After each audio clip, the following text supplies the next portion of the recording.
Note: हमारे channel का मकसद केवल बाइबल के आधार पर शिक्षाओं को देना है। हो सकता है हमारी ये शिक्षाएं किसी अन्य व्यक्तित्व या समाज में विपरीत हों। अगर आपको ऐसा लगता है तो इसके लिए हमें खेद है। तो आपसे निवेदन है, अगर आपको किसी प्रकार की भावनाओं को ठेस पहुंचती है तो आप हमारा ये चैनल छोड़कर जा सकते हैं। धन्यवाद।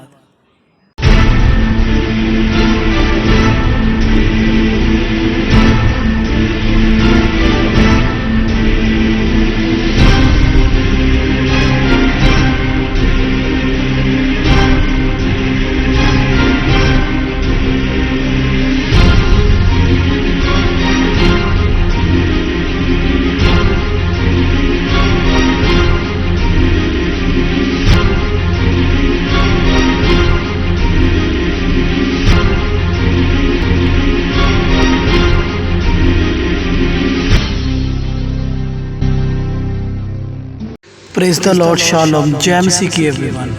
वीडियो शुरू करने से पहले मैं आपसे एक बात कहना चाहूँगा। इस वीडियो का पहला पार्ट मैंने पहले ही अपडेट कर दिया है, तो आपसे रिक्वेस्ट है ये वीडियो देखने से पहले इसका पहला पार्ट जरूर देख लें। लिंक इसका मैंने डिस्क्रिप्शन में दे दिया है, आप प्लीज़ क्लिक कर लें।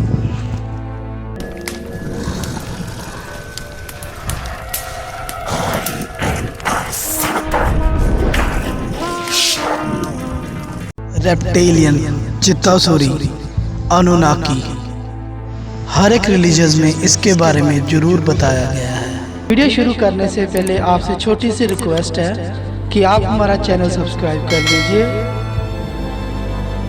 क्योंकि आपके लिए वीडियो तैयार करने में हमें बहुत मेहनत लगती है, बहुत सारी रिसर्च करनी पड़ती है, फिर जाके आपका टॉपिक क्रिएट होता है। इसी कारण से हमारी मेहनत जो व्यर्थ ना जाए, तो आपसे रिक्वेस्ट है कि आप हमारा चैनल सब्सक्राइब कर लीजिए।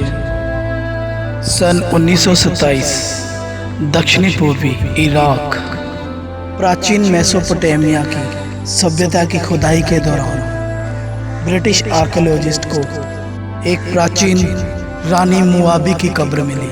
आर्कियोलॉजिस्ट के मुताबिक उस रानी की खोपड़ी आश्चर्यजनक रूप से बड़ी हुई थी।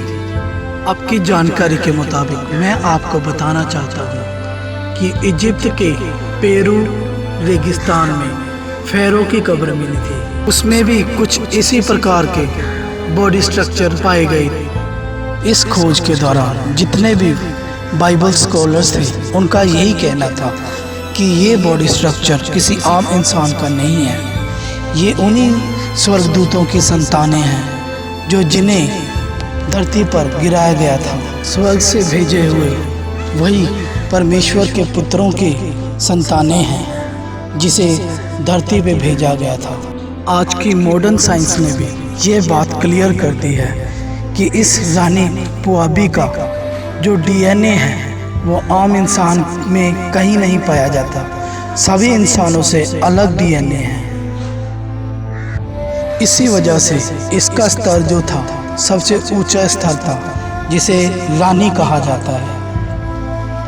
और यही कारण था कि ये इतने ऊंचे स्तर के ऊपर है। इसका लेवल जो था सबसे ऊंचा लेवल था, क्योंकि जितने भी अनुनाकी थे उनके सिर का ढांचा कुछ अलग किस्म का था, बॉडी स्ट्रक्चर अलग किस्म से थी, और इस प्रकार के खोपड़ियों के ढांचे और बॉडी स्ट्रक्चर जगह जगह से मिलने हैं, जो कि साबित करता है ये अनुनाकियों की संतान थी, उन्हीं फरिश्तों की संतानें थी। और ये सबसे बड़ा सबूत है कि परमेश्वर का वचन बाइबल में लिखी हुई एक एक बात सच्ची है, जिसके वैज्ञानिक सबूत और आर्कियोलॉजिस्ट सबूत सारे मिल रहे हैं। और इसी प्रकार के बॉडी स्ट्रक्चर का अलग अलग जगहों से मिलना कोई इत्तेफाक नहीं है। स्वर्ग से या आसमान से आए हुए विचित्र प्राणियों की कथा तकरीबन हर एक सभ्यता में पाई जाती है। हमारे भारत के ग्रंथों में भी इसी प्रकार से कुछ बातें लिखी गई हैं। देवता जो थे वो स्वर्ग से धरती पर आती थी। कुछ इसी प्रकार की कहानियाँ दुनिया के कोने कोने में आपको मिल जाएंगी। आखिरकार सभी जगह एक जैसी कहानियाँ क्यों हैं? स्वर्ग से देवता उतरते हैं और इंसानों को अलग अलग किस्म का ज्ञान देते हैं और इंसान इनको भगवान मानकर पूजना शुरू कर देते हैं। इन सभी मिट्टी की तख्तियों का मिलना, जिसे क्यूनेफॉर्म भी कहा जाता है, उसमें यही जानकारी दी गई है। और जैसे कि मैंने आपको पिछली वीडियो में हनोक की किताब में भी बताया था कि ये 200 फरिश्ते धरती पर आए और ये अपना परमेश्वर के पुत्र वाला जो इनको पद दिया गया था वो संभाल के ना रख पाए और इन्होंने इंसान की बेटियों के साथ शादी की और आपसी इंटरब्रीडिंग की।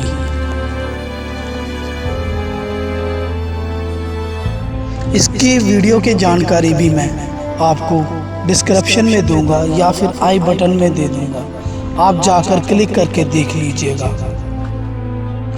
ये वो खोजें हैं जो बाइबल की सत्यता को प्रमाणित करती हैं। बाइबल परमेश्वर का जीवित वचन है। अगर आप मेसोपोटामिया की सभ्यता को देखें, इसमें पाए जाने वाले जितने भी चित्र थे, जितने भी जीवों के चित्र बनाए गए, उन सभी के पंख थे और जितने भी परमेश्वर के स्वर्ग राज्य में दूत होते हैं, बाइबल के अनुसार उनके भी पंख होते हैं, या फिर परमेश्वर के पुत्र जितने भी हैं सभी के पंख थे। इन्हीं पंखों वाले विचित्र अजीब किस्म के प्राणियों का जिक्र अलग अलग धार्मिक मान्यताओं में किया जाता है। उन्होंने इंसान को आकर अलग अलग किस्म की टेक्नोलॉजी देना शुरू कर दी और सभी टेक्नोलॉजी का ज्ञान देना शुरू कर दिया। आज हम जिस टेक्नोलॉजी में जी रहे हैं, ये नई टेक्नोलॉजी नहीं है, ये वही पुरानी टेक्नोलॉजी है जो नूह की बाढ़ से पहले, नूह के समय से पहले की थी।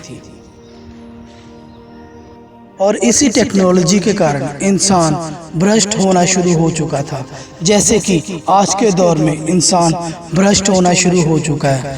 उसका विश्वास जो है टेक्नोलॉजी पे है, साइंस पे है, लेकिन परमेश्वर पर नहीं है। इसीलिए जितने भी एथियस्ट जो नास्तिक लोग हैं, परमेश्वर को साइंस के साथ कंपैरिजन करते हैं। ये इस बात का कभी खोज नहीं करेंगे कि ये साइंस और टेक्नोलॉजी आई कहाँ से है और इसकी शुरुआत कहाँ से हुई। ये सारा ज्ञान इंसान के पास किस प्रकार से आया, इसकी कभी खोजबीन नहीं करेंगे ये नास्तिक लोग, और परमेश्वर को चैलेंज करते रहेंगे साइंस के ज़रिए। ओके, आज की डेट में अगर बात करें कॉन्स्पिरेसी थियरिस्ट डेविड आइजैक या कोई और कुछ लोग हैं जो ये मानते हैं कि आज भी ये स्वर्गदूत हमारे बीच में अपना रूप बदल के रह रहे हैं, जिसका प्रूफ ये कुछ वीडियोस हैं जो मुझे इंटरनेट पे छान के दौरान मिले। कुछ लोगों का मानना है कि ये जो बड़े बड़े एलिट्स हैं और जितने भी दुनिया के बड़े बड़े ओहदे पर बैठे ऑफिसर्स हैं, ये सारे के सारे इन्हीं स्वर्गदूतों में से एक ही हैं जो हमारे बीच में रूप बदल कर रह रहे हैं। आपका क्या मानना है इसके बारे में? आप कमेंट सेक्शन में ज़रूर बताइएगा अपनी राय। आपका राय हमारे लिए महत्वपूर्ण है।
तो मेरे प्यारे भाई और बहनों, ये था आज का वीडियो।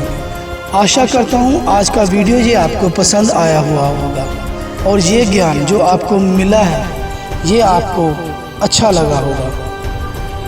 तो मिलते हैं आपको अगली वीडियो में मेरे प्रिय मसीह में भाई और बहनें। तब तक के लिए आप सभी को जय मसीह की। प्रभु यीशु मसीह के नाम से आप सभी के लिए, आपके परिवार के लिए मैं बरकत मांगता हूँ। आमीन।